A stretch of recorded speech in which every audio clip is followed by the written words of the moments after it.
একটু খেয়াল করে শুনেন। প্লিজ এই ভিডিওটি শেয়ার করে দিন। এখনই দেখা যাচ্ছে মাথায় টুপি, মুখে বড় দাড়ি, গায়ে কি সুন্দর লেবাস, দেখলে মনে হয় একেবারে এক নাম্বার মুসলমান।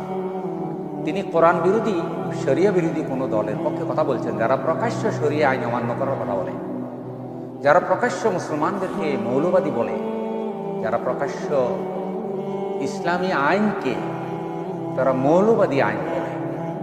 বর্তমানে কেন? তারা চায় ইসলাম যারা পছন্দ করে না তাদেরকে খুশি রেখে তারা সাম্রাজ্যবাদী চিন্তা থেকে দেশের নেতৃত্ব গ্রহণ করবে, সুবিধা নেই।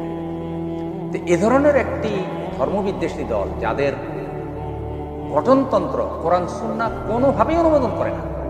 জুলাই বিপ্লবের পরে কোনো আলেম যদি শুধু কেবল ক্ষমতা ছাড়া, শুধু কেবল জাগতিক লোভ ছাড়া আমি আর কোনো কারণ দেখি না।